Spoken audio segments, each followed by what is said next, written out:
Hello, everyone. Welcome to our virtual lecture here. I just want to go ahead and get started. I'm going to begin by working through a couple of other examples of doing tests of significance, which is what we covered in class on Tuesday. So that's just kind of where we'll start off. This first one I want to go over as an example of a left tail test. And I wanted to do this one because we didn't have a chance to do a left tail test specifically in class. This one says the American Automobile Association reported that the mean price of a gallon of regular gasoline in the city of Los Angeles in July of 2019 was $4.07. A recently taken simple random sample of 50 gas stations had an average price of $4.02. Assume that the standard deviation of prices is 15 cents. An economist is interested in determining whether the mean price is less than $4.07. Perform a hypothesis test at the 0.05 level of significance. Okay, so let's just go through the step-by-step procedure that we outlined on Tuesday. The first step is to state the null and alternate hypotheses. So the null hypothesis, we'll just say H sub 0 here, is the assumption that the mean price of gasoline has not changed. And if it hasn't changed, it's still the same as it was before, which is $4.07. Okay. My alternate hypothesis, which we'll call H sub A, this is testing the claim that the economist believes that the mean price might be less than $4.07. So we'll set this up as mu is less than $4.07. Anytime this is a less than, then that sets that up as a left-tailed test. Okay. All right. The next step is to define our criteria for deciding whether the sample mean is unusual or not. Okay. So there's two ways we can do that. One is using the significance level alpha, which is the 0.05. It says 0.05 level of significance. We can also, the other criteria is by using the critical value. Okay. And we are testing here at a 0.05 level of significance. So to find the critical value cutoff for that, we can take a look at the table, specifically table C right here. And if you look at the bottom row, we're doing a one-sided test, one-sided P at the 0.05 level of significance. So our critical value is 1.645 right there. Okay. 1.645. Okay. Okay. The next step is to compute the test statistic. This would be the z-value. Okay, the formula for that is x bar minus mu over sigma over the square root of n. X bar is the sample mean. That's given to us right here as $4.02. When we're calculating this test statistics, we are assuming at this point that the null hypothesis is true. So for mu, we're going to plug in 4.07, right? The assumed value in the null hypothesis there. Sigma is given as 0.15 right here. And n is the sample size.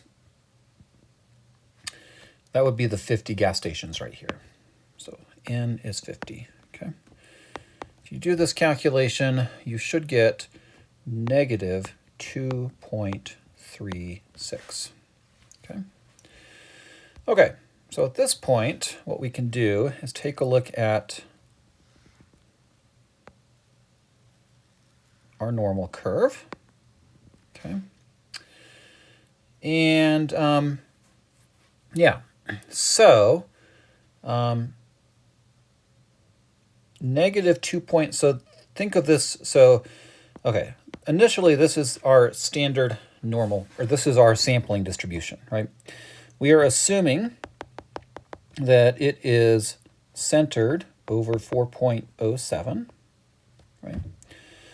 And our sample mean is 4.02. Now, 4.02 is definitely below 4.07, right? So we don't know exactly where it falls. Let's say it's down here somewhere, right? And the z-score that this corresponds to is negative 2.36. That's what we just calculated, right? Our critical value is 1.645. Now, okay, so, yeah, so, and then the p-value is going to be the area to the left of negative 2.36, right? So it's actually going to be this area right here, okay? Okay, so basically remember what we talked about, the criteria for deciding whether our sample mean is unusual. There's two ways to decide that. One is we can find the p-value, and we can compare the p-value to our level of significance alpha. If the p-value is smaller than alpha, then we would say it's unusual. We would reject the null hypothesis. The other way is comparing the critical values. Okay. Now, when we did the right tail test, and even I think the two tail test example, the z-value we ended up with was a positive number. This time it's a negative number. Okay.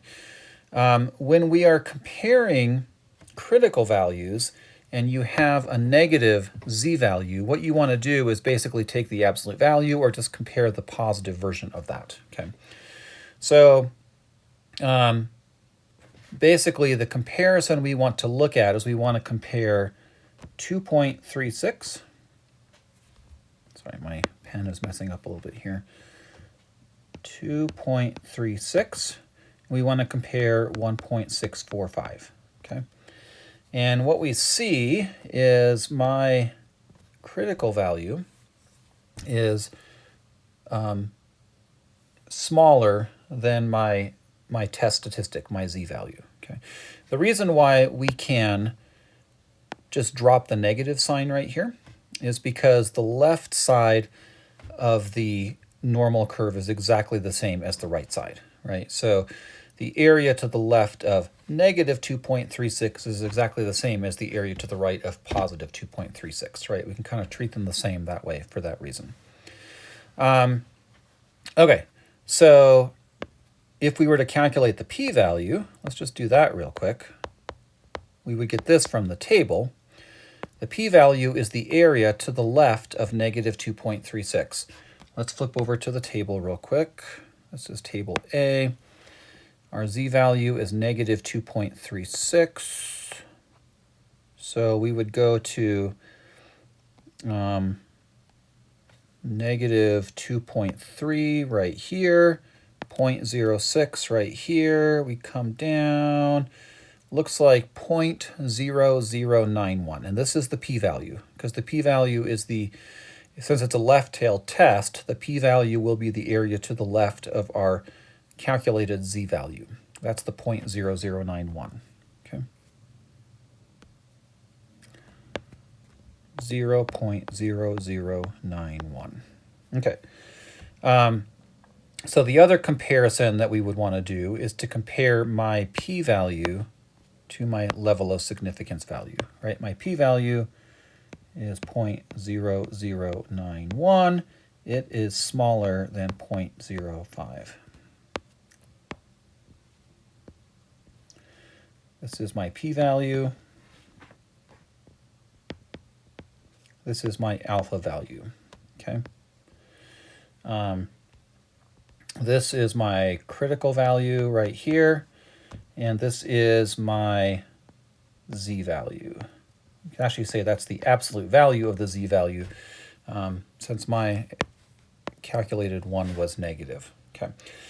Both of these criteria tells us that the result is unusual, right? So if the p-value is smaller than alpha, we would reject the null hypothesis, or if my z-value or the absolute value of my z-value is bigger than my critical value, then we would reject the null hypothesis in either case, okay? So my conclusion is reject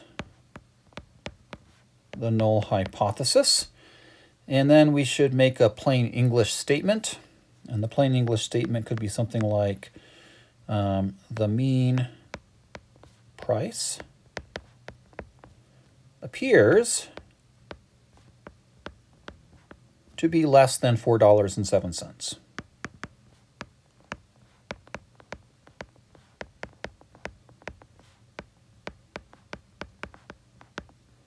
Something like that. Okay? All right.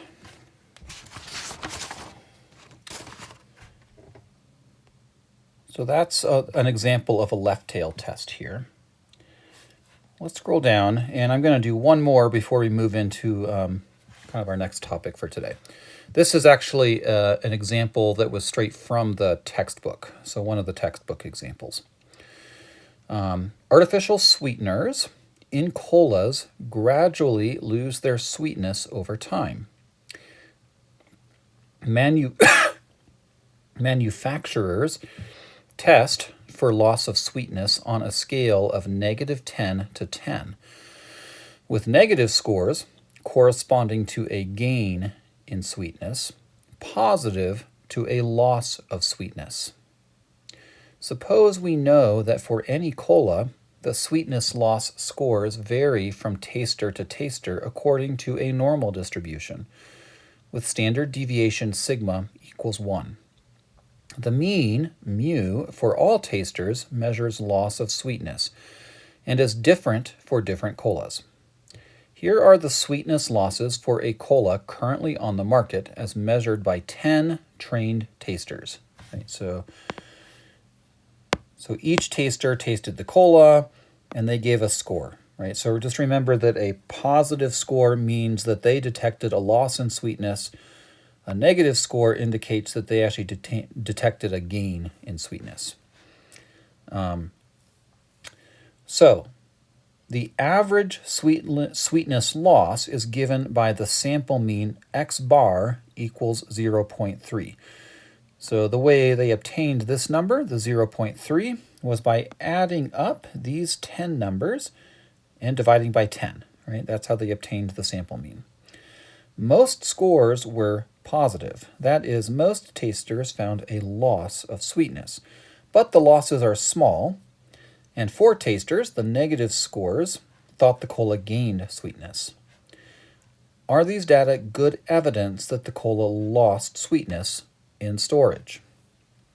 Okay, so to start us out, we will establish our hypotheses. The null hypothesis is actually going to be the assumption that the mean here is equal to 0.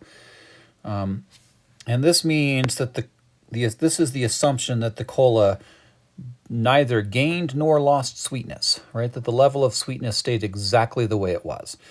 And so that would be the assumption that, you know, if there's an infinite or an entire population of taste testers, right, gave their scores, it would average out to 0, basically. No loss in sweetness.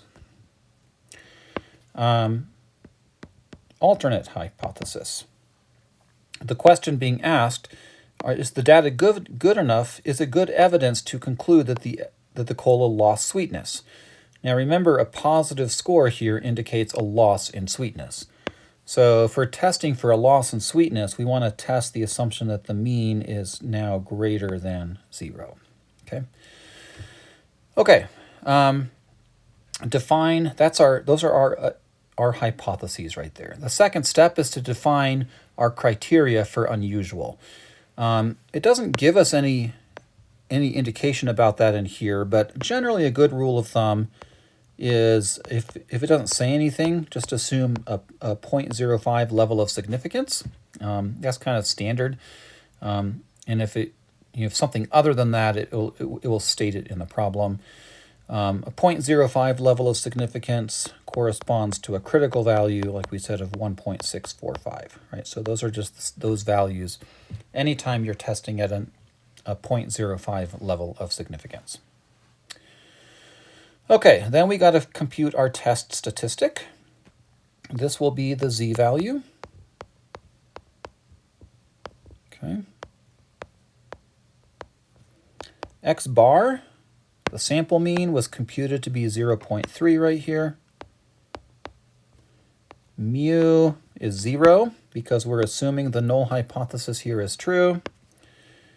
And then we're dividing this by 1 over the square root of 10. This works out to be 0.95. Okay. All right, so if we assume, if I can get it better. If we assume this represents my sampling distribution, all possible x bar values, we're assuming this is centered over 0. My sample mean is 0.3. It has a z-value of 0.95. Okay. Okay, my p-value is the area to the right. This is a right tail test. It has a greater than right there, right? So let's find the p-value. It's going to be this area, p-value. So we'd go to the table, and we would find 1 minus the area on the table, because the table gives areas to the left. We are trying to find the area to the right. Okay. So let's just set this up. So p-value is equal to 1 minus whatever the area on the table is. So let's find that out. So we go to the table, and we have a z-value of 0.95. Here's 0.9, 0.05, come down. This is 0.8289. So my p-value would be 1 minus this number. Okay. 1 minus 0.8289. And that works out to be 0.1711. Okay.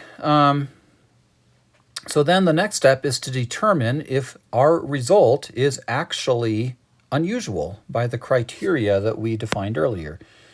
Alpha equals 0.05, critical value of 0.1645. So let's compare critical values. What we find is that my z-value here is smaller than my critical value, right? So z is less than z star. My z-value was 0.95, and my z star value is 1.645. The other criteria is by comparing the areas, right? So my p-value was the 0.1711, and it's greater than my value of alpha, right? This is 0.1711, 0.05. Both criteria tell us that we are not going to reject the null hypothesis in this case. The p-value is significantly larger than alpha, right? And the evidence, if we were to reject the null hypothesis, the evidence would have to be quite strong. In this case, it's not strong enough, right? Both criteria tell us that. My z-value is smaller than my critical value. My p-value is greater than my value of alpha. So that means do not reject the null hypothesis. And a plain English statement might be just saying something like this, that we have insufficient evidence to conclude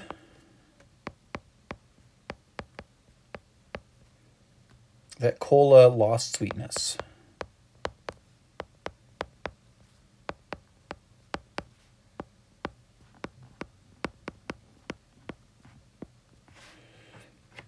Okay, so there's a couple of other examples. And yeah, so now I want to move on and kind of talk about our main topic for today. And we're going to go through, sorry, this is, get to the top, yeah. This is chapter 18 in your book, and I have some notes specifically for that. So we're just going to kind of walk through these. And we're going to go over conditions for inference in practice. And by inference, we're now talking about confidence intervals and hypothesis or tests of significance, right? These are the two types of inference that we've talked about. And basically what we're going to just kind of touch on is that in the real world, the criteria that we use and the formulas that we use are kind of assumed to be idealized formulas. And sometimes the results we obtain can't be trusted because of real world factors. So we'll talk about that a bit. So we'll go over conditions for inference in practice, some cautions about confidence intervals and significance tests, and then some thoughts about planning studies. So one thing is how do we decide what sample size we should obtain when we're planning a confidence interval? And then we'll end up by just briefly talking about this concept of the power of a statistical test. So let's dive into this here. Okay, so far we have met two procedures for statistical inference. Okay. When the simple conditions are true, and we'll review these simple conditions again in a moment, but we went over these briefly when we covered the section on confidence intervals. But when the simple conditions are true, and those in a nutshell are that the data are a simple random sample, the population has a normal distribution, and we know the standard deviation sigma of the population. If those conditions are true, then a confidence interval for the mean, mu, is given by this formula here, right, where we have a sample mean plus or minus a margin of error. The margin of error is the critical value times the standard error, and the standard error is sigma over the square root of n, where sigma is the population standard deviation and n is the sample size.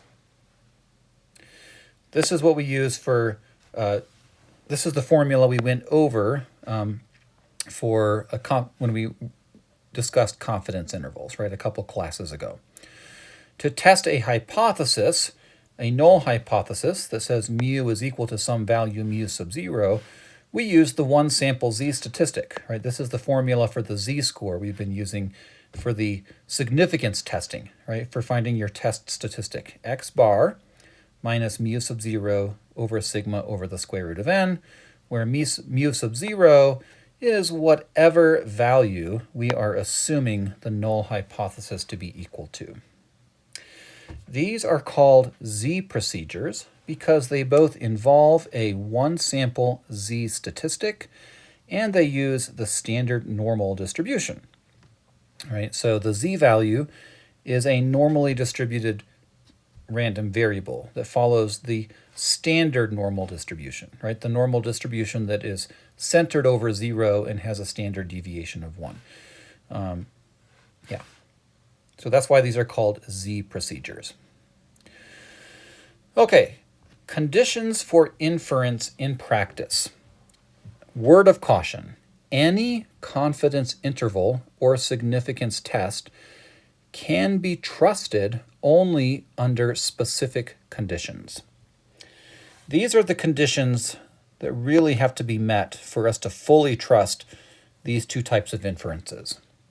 One, we have to have a simple random sample, abbreviated SRS, from the population of interest. There needs to be no non-response or other practical difficulty. The population is large compared to the size of the sample. The second criteria, the variable we measure has an exactly normal distribution with a population mean mu and standard deviation sigma in the population. Third criteria, we don't know the population mean mu, but we do know the population standard deviation sigma. Right? We have to make the assumption that we know sigma because you need sigma to calculate the test statistic for your significance test, and you also need sigma to find the margin of error for your confidence interval, right? Both formulas depend on sigma. So these are the criteria that need to be met in order for us to be able to fully trust the results of either a confidence interval or a significance test. Now, questions like, is it reasonable to assume that these criteria can be met, right? And bottom line is, some of the criteria, yes, but others, it's much more difficult, right, to satisfy those criteria. When you use statistical inference, you are acting as though your data were a random sample or came from a randomized comparative experiment. You're kind of making that assumption.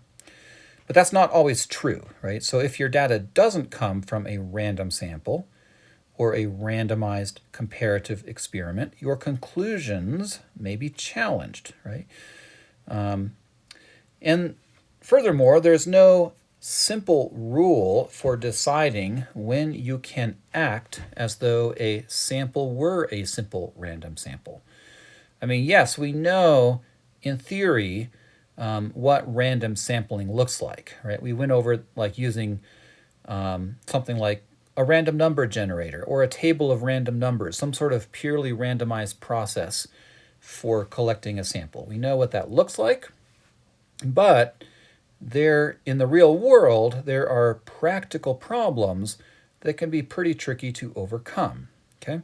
Practical problems such as non-response, right, where individuals don't respond to a survey or something like that in samples, or dropouts from an experiment. These can hinder inference even from a well-designed study, and we don't always have control over those things, right? So different methods are needed for different designs, and there is no cure for fundamental flaws like voluntary response surveys and uncontrolled experiments, right? So your methodology is really important. Certainly you should do everything you can to randomize your sampling process, but even there, things like non-response and those sorts of issues can be very difficult to overcome.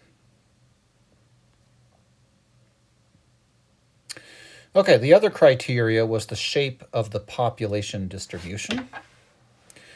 Many of the basic methods of inference are designed for normal populations. So we're assuming the data we're working with follows a normal distribution. Now, fortunately, this condition is actually less critical than where the data come from. And the reason for that is because any inference procedure based on sample statistics, like the sample mean. We've been focusing on the sample mean, but we've been utilizing the sampling distribution, right, as our main tool for like finding the critical values or the p-values or the margin of error for your confidence interval. All of those rely on the normal distribution. And the central limit theorem says that if your sample size is big enough, your sampling distribution is going to be close to normal, even if the population is not normally distributed, right? So that is the main reason why this condition is less critical, because even for populations that are not normally distributed, we can still take large sample sizes and obtain a sampling distribution that is normal or close to normal. But there are still situations where it can be difficult to trust the results.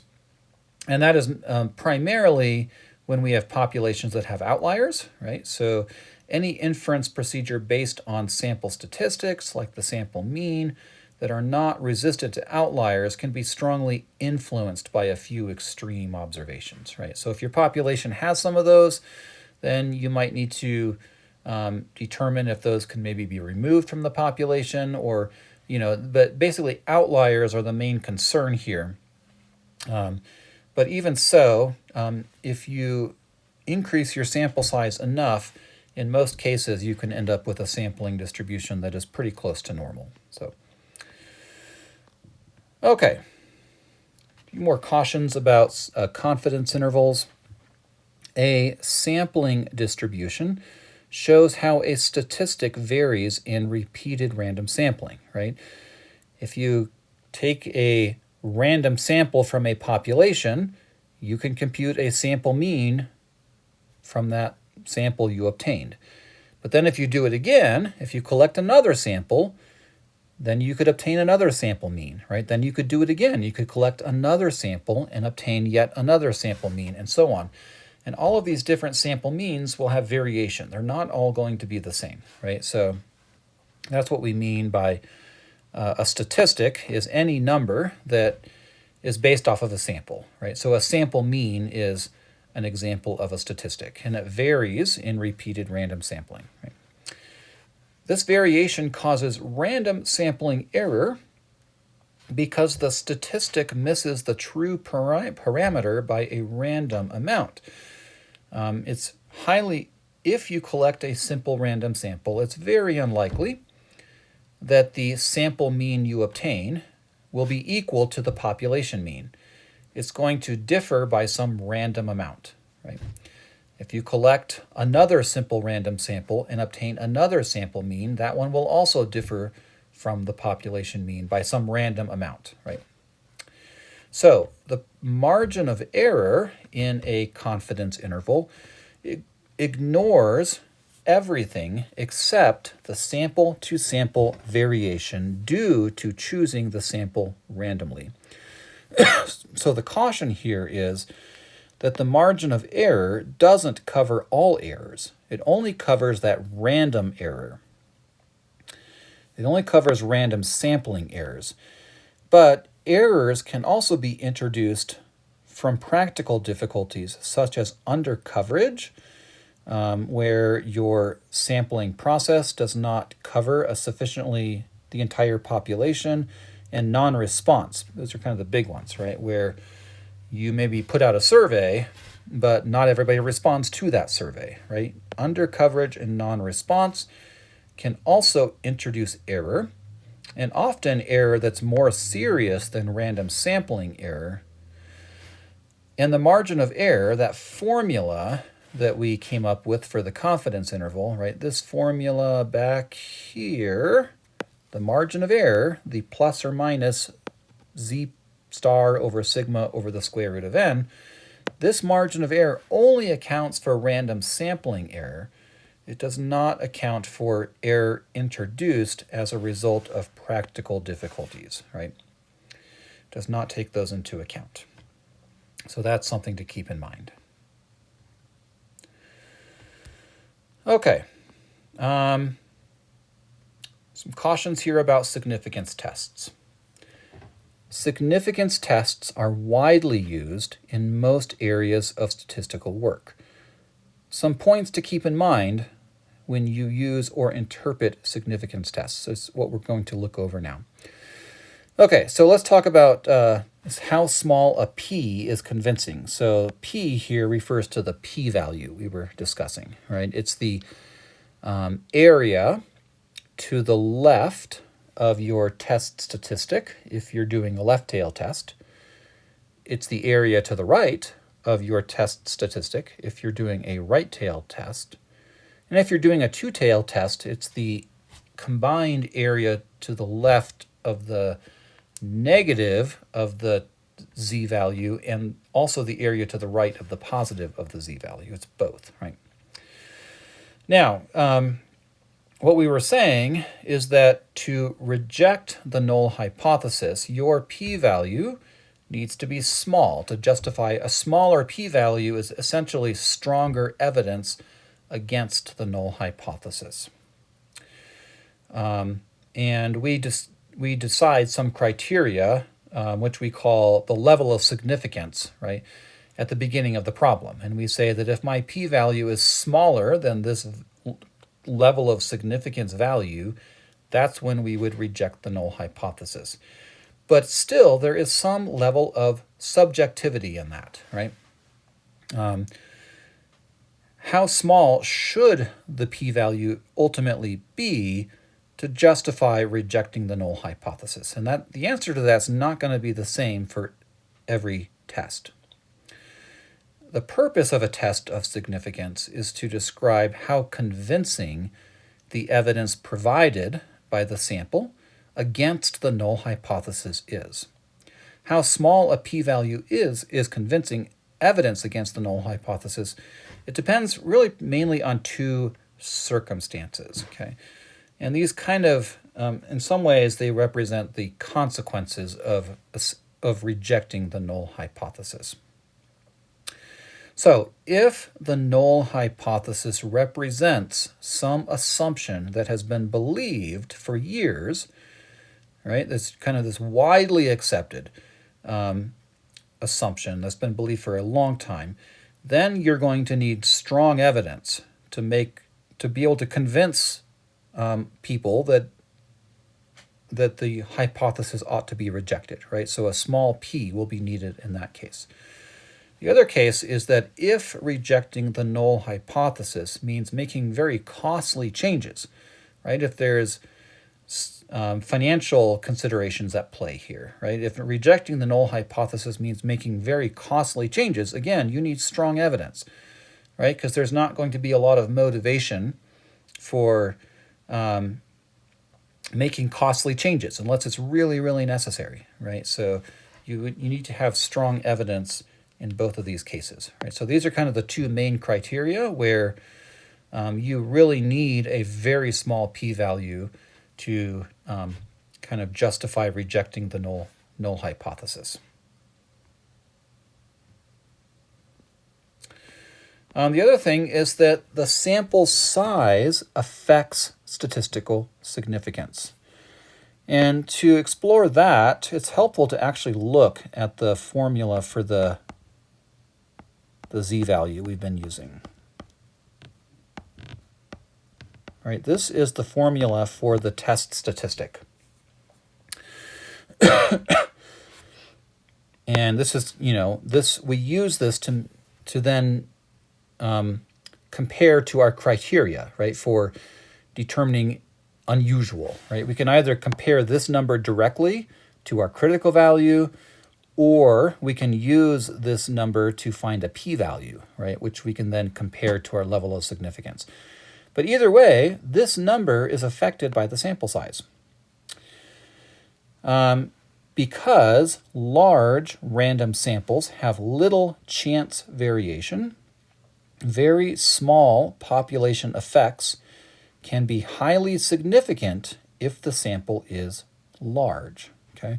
Essentially what they're saying is that, so population effects, right, we're talking about essentially the difference between the sample mean and the population mean.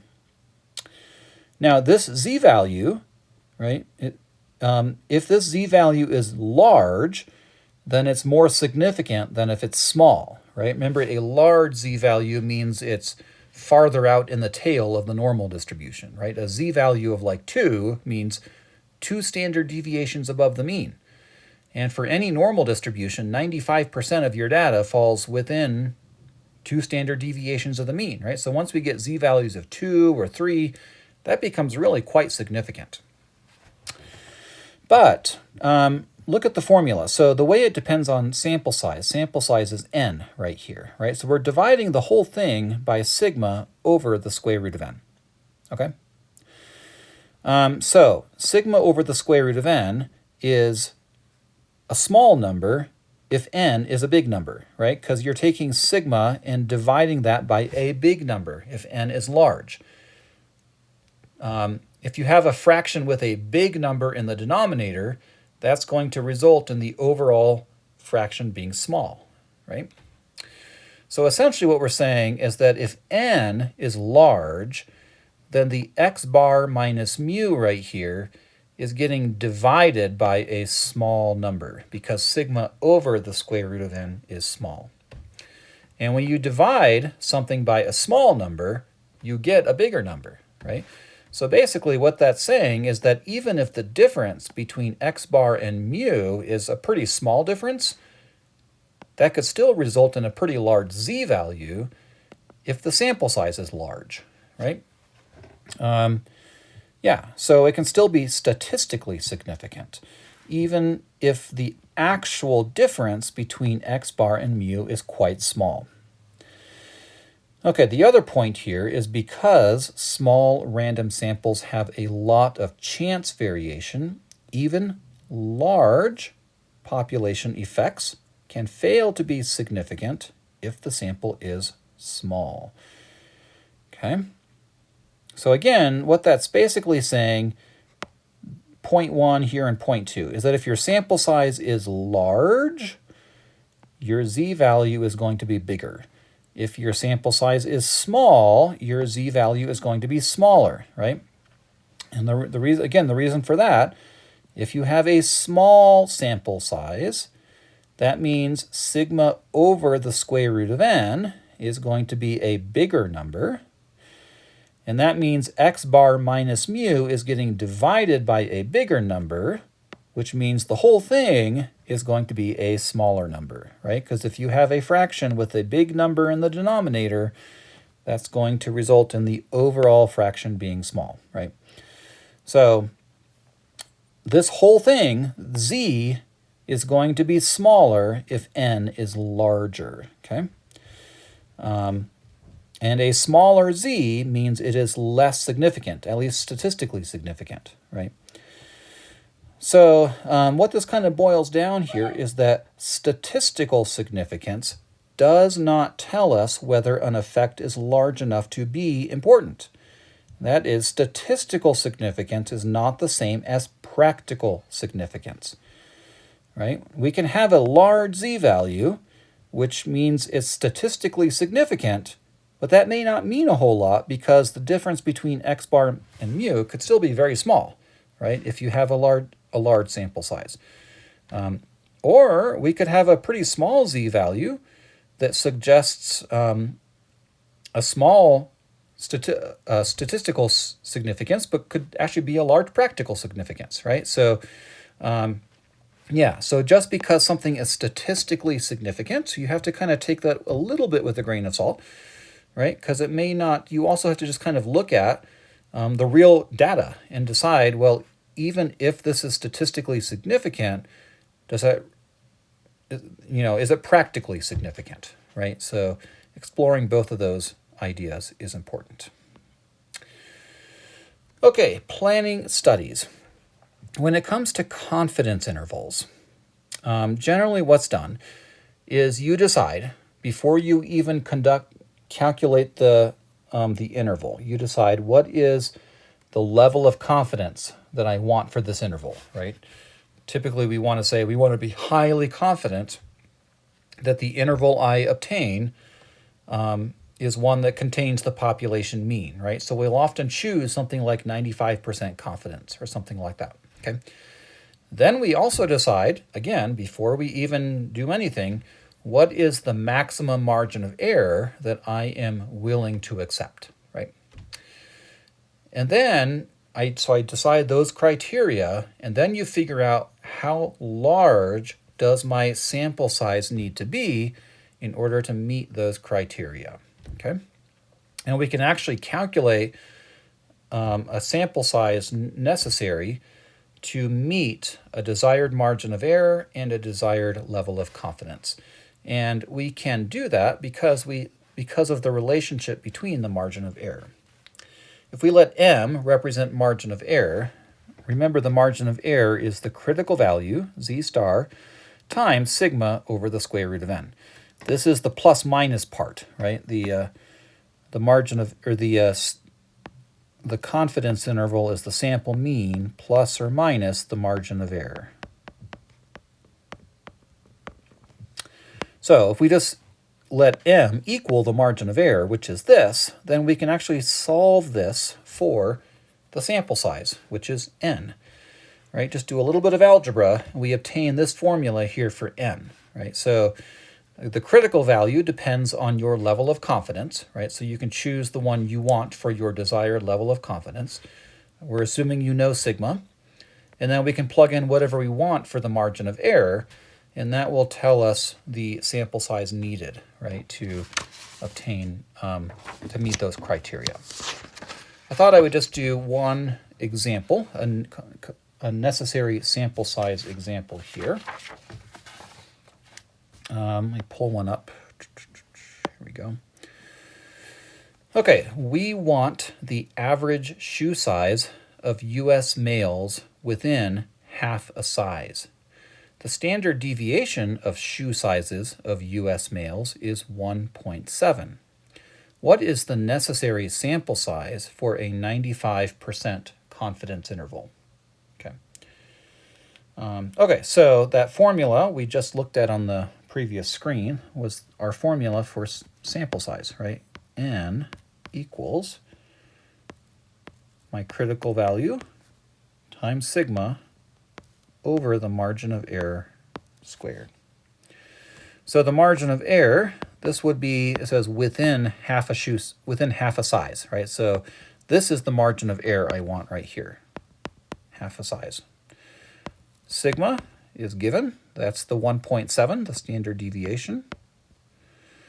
And then my critical value, I want the critical value for 95% confidence. And the easiest way to find that is from table C. Right, this is table C. We want 95% confidence, so choose the column labeled 95%. Follow that column all the way down to the bottom, and this is my critical value right here, the 1.96 value, 1.96. Okay, so just remember that. Hang on a sec. Sorry,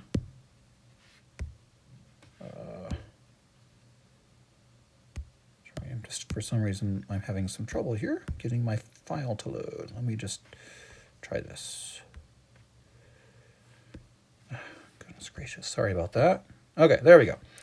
So we said 1.96, right?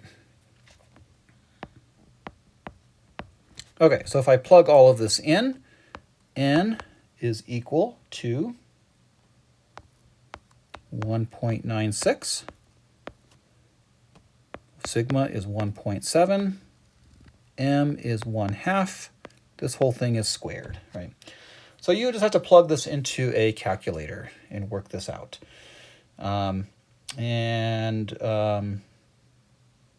This works out. Let me just do that real quick. I think my notes are actually a little bit wrong here.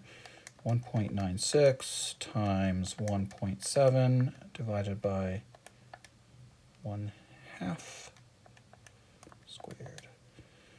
Yeah, so it actually works out to be about 44.41. Now the thing about a sample size is it always has to be a whole number, because you can't like sample a half of a person or something like that, or 0.41 of a person. So when we get a sample size from one of these, when we get a number from one of these calculations, we always round it to a whole number, but the other thing is that we always round it up. So we might be tempted to round this to 44 because that is the closest whole number, but we should actually round it to 45 because a larger sample size has the effect of reducing the margin of error, right? A smaller sample size actually increases the margin of error. If we round to 44, we wouldn't quite meet this criteria of within half a size.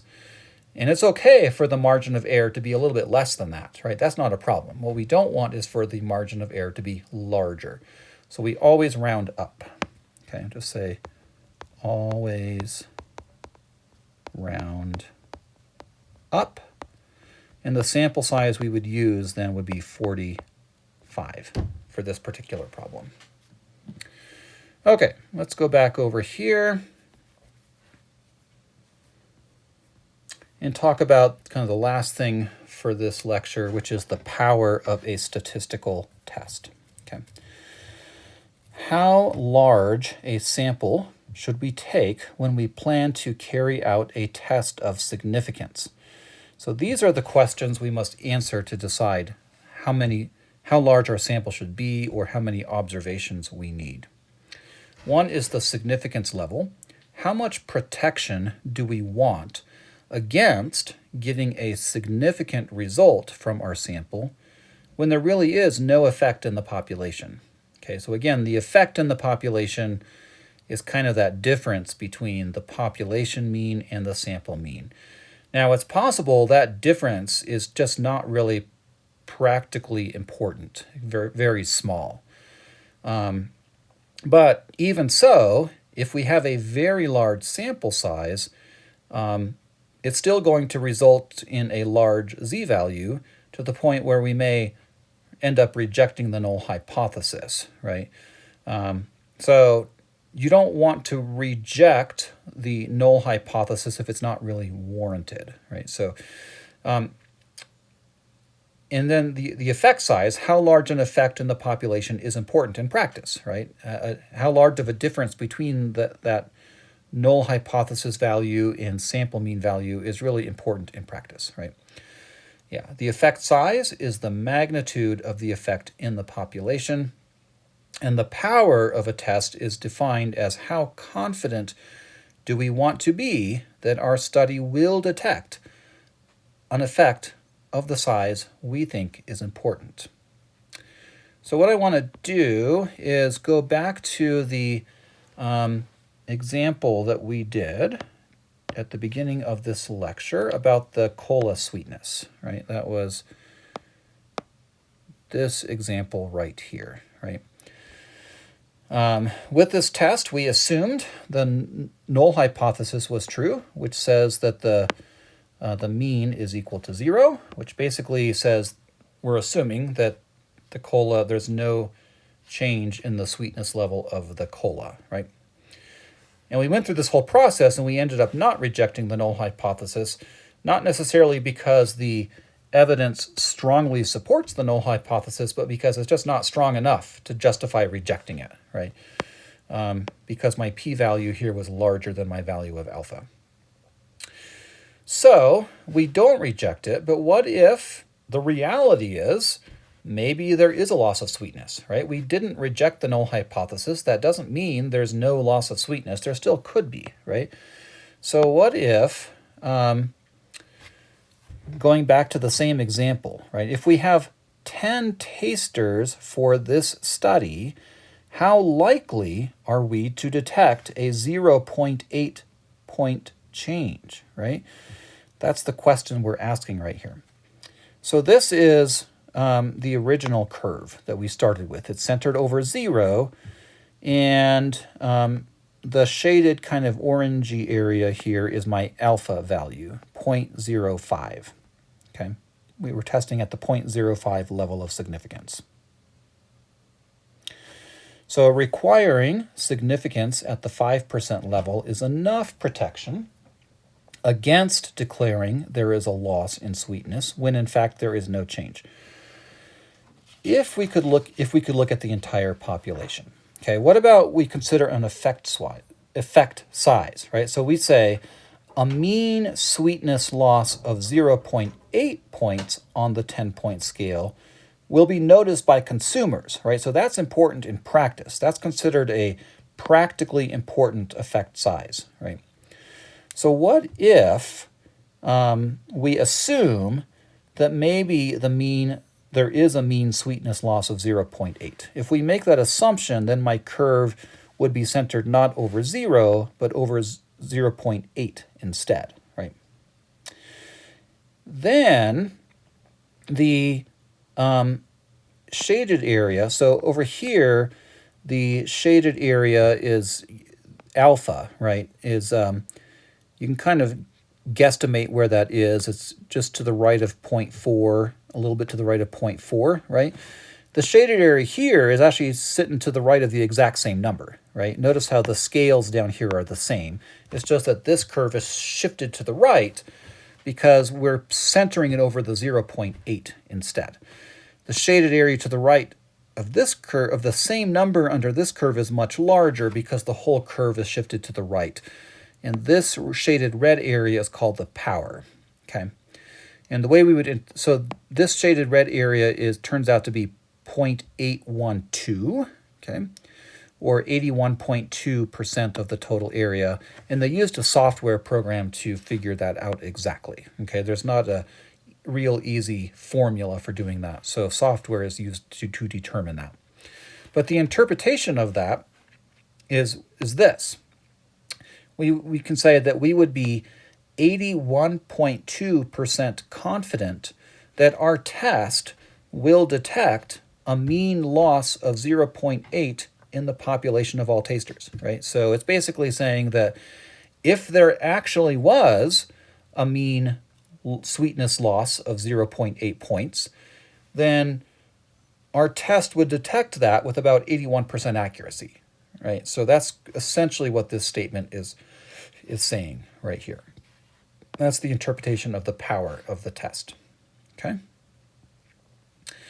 So the power of a test against a specific alternative is the probability that the test will reject the null hypothesis at a chosen significance level alpha when the specified alternative value of the parameter is true, right? So if the alternative value of the parameter here is 0.8 instead of 0, then if that's actually true, right, that means the reality would be that the null hypothesis would actually be false, in which case we would actually want to reject it, right? So what this is saying is that we would reject it with about 81% accuracy, or about 81% of the time, right?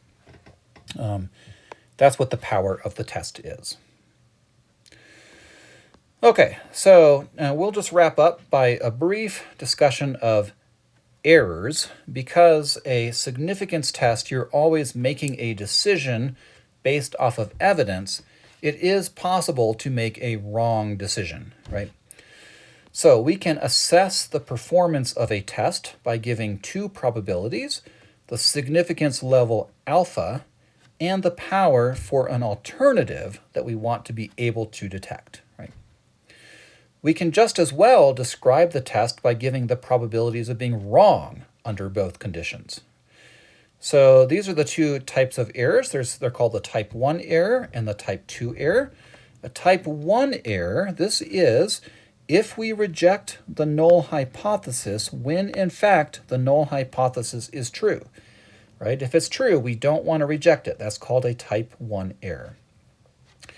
The other type of error is if we fail to reject the null hypothesis when in fact the alternate hypothesis is true, right? If the alternate hypothesis is true, then we need to reject the null hypothesis. If we don't reject it, we call that a type 2 error, right? So a type 1 error is rejecting a true hypothesis, right? And a type 2 error is not rejecting a false hypothesis, essentially.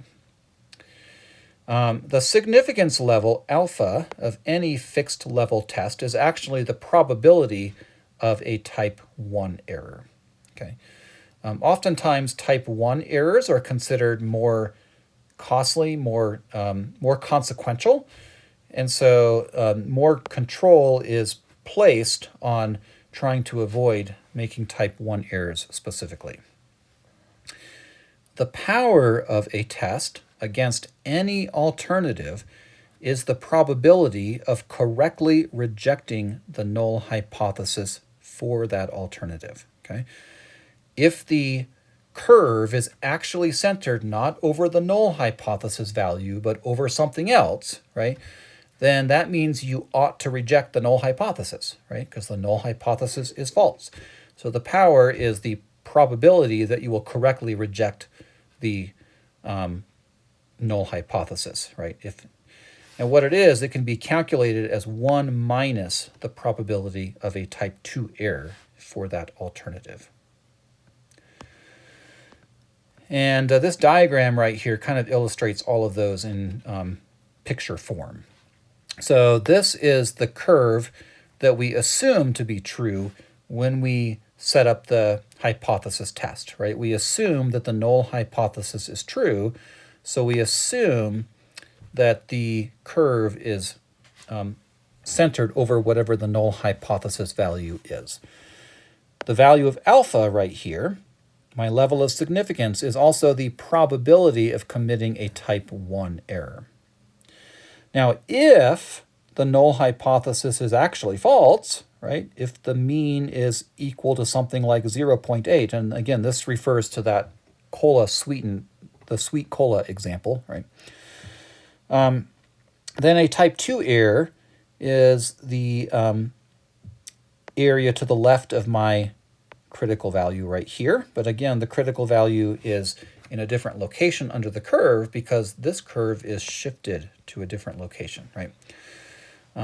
So this area right here represents the probability of committing a type 2 error, and this probability over here is the power of the test, right? This curve up here is the sampling distribution of x bar when the null hypothesis is true, and this curve down here is the sampling distribution of x bar when the alternative hypothesis is true, right? So it kind of illustrates how all of those probabilities relate to each other under the curve. Okay, I know that was kind of a lot. I hope this was somewhat helpful. I think that covers most of the concepts we wanted to cover, so we'll stop this here, and yeah, we'll see you in class next time.